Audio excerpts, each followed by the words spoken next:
What's going on, guys? So today we are going to be looking at the moral argument as it relates to whether or not the NCAA should pay players. We looked at this from a racial perspective, from a financial perspective, and just busting a lot of myths, and even looked at the history of how we got to this point. So today we're going to be taking a look at the moral perspective. The question that we want to think about as we go through this video is amateurism morally superior to fair compensation and transparent contractual relationships for NCAA athletes? So we always hear about how all these players and schools are, violating NCAA rules by paying players, and they find out, and then there's sanctions. I think even our school, the University of Oregon, just got hit with some sanctions not too long ago. I believe the FBI is actually investigating some schools right now. I think there's about to be like 5 or 6 schools that are about to come out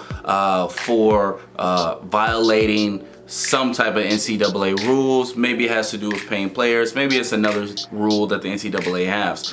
But either way it goes, we know that from time to time stories come out about players in schools that violate NCAA rules. And basically what ends up happening is usually the school gets hit with sanctions. They'll lose scholarships for a little bit, or maybe they won't be able to play in bowl games. Or for instance, in a case like Reggie Bush, the school has to give back those national championships. But we've talked about this, like nobody cares if players are being paid under the table. Look, the question we gotta ask ourselves is it wrong to pay players, or do we just think that it's wrong because the NCAA says that it's wrong? That's really where we're at right now when it comes to NCAA athletes. There's nothing wrong with athletes being paid. It's that the NCAA says that it's wrong. I actually don't have an issue if the NCAA wants to have competitive collegiate sports where the athletes aren't paid. I don't think there's anything wrong with that.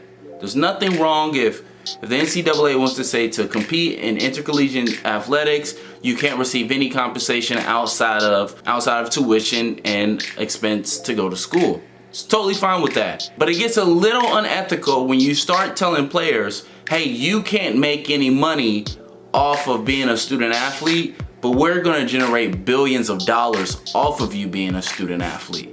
That's where, for me, it gets a little bit, not a little bit, a lot of bit unethical. And the NCAA always falls back on this idea of amateurism. That is, amateurism is the reason why people are watching college sports. That is the fact that these players are not professional. It's the fact that these are just kids who happen to love the sport, and they're competing for the love of the sport and the love of their school, and that's why they do it. And we all know that that's total BS. The NCAA wants to act like this is way back in the early 1900s, like we discussed in the first video, where people are just going to their campuses and finding people who happen to love a particular sport. Like they just go to the student body and they just happen to find people who love to play football, or love to play basketball, or love to play any other sport, and you happen to go to school, and so the coach asks you, hey, would you like to play for the school and represent your school as we compete against other universities in competition? But that's not what's happening. What's happening is that kids are being recruited for the sole purpose of playing a sport. Meaning, if many of these athletes were not athletes, they would not be at that school. As a matter of fact, if the NCAA didn't lower its standards for student athletes to get into schools,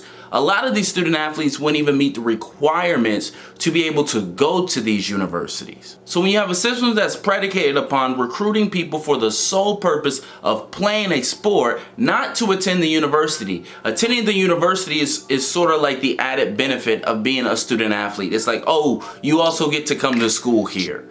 But that's not why they want you there. They're not looking at your grades to determine whether or not we actually want this player. It becomes a part of the process, but you can have great grades and be a horrible basketball player and not get a scholarship, versus being a really, really good basketball player and having grades, and you could get a full ride scholarship. So amateurism isn't even happening in the NCAA. People are not playing these sports simply because they love the sport. What's happening is that university and athletic departments are capitalizing off of these players' love for their game. They've been playing this game, they dedicate a lot of hours to it, they've gotten really, really good at it, and so now these universities come along and say, hey, come play for our school, don't worry about us, we're just gonna make a few $1,000,000 off of you playing for us. But don't mind that, that has nothing to do with you. Because the cornerstone of college athletics, as we've discussed many times, is not amateurism.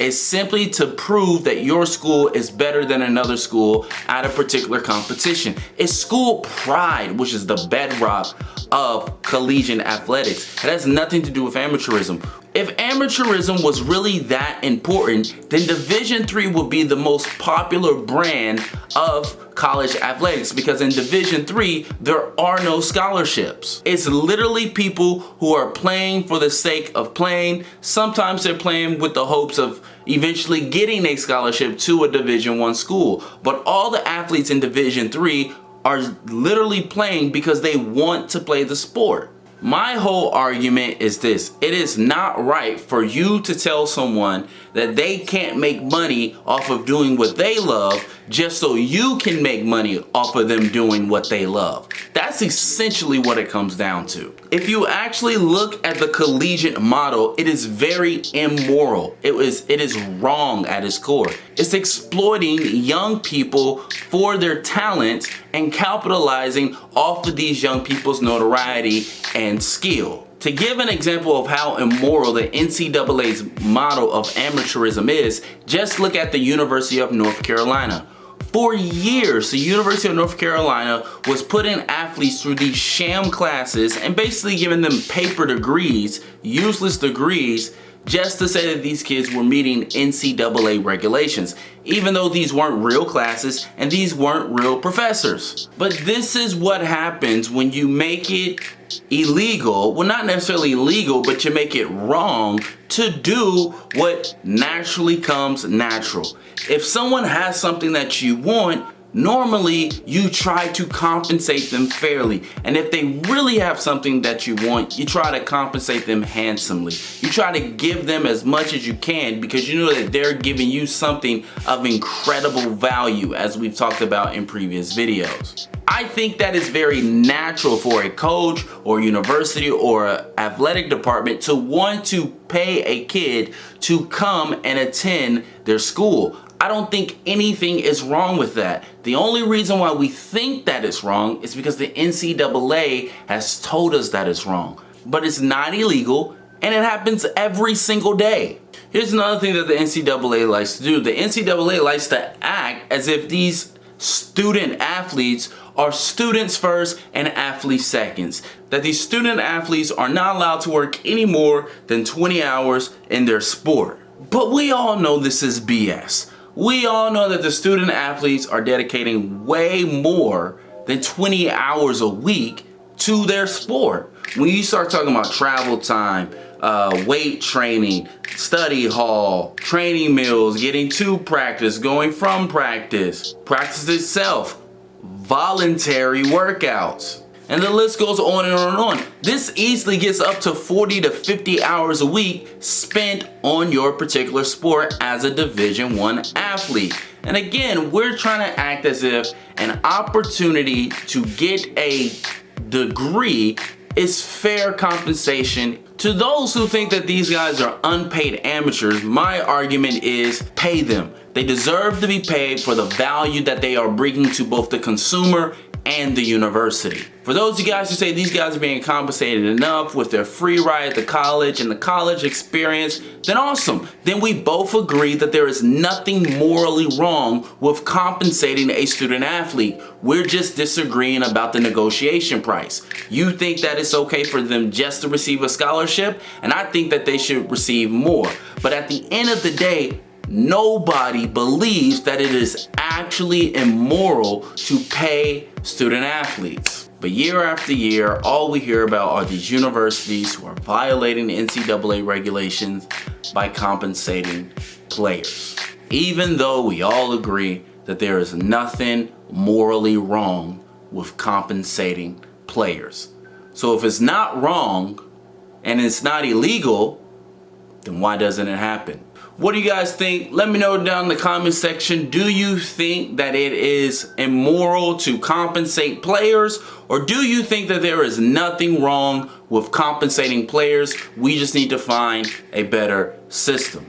Like it if you like it, subscribe if you're new, follow me on Twitter. I'll be over there talking to myself, and I'll see you next time.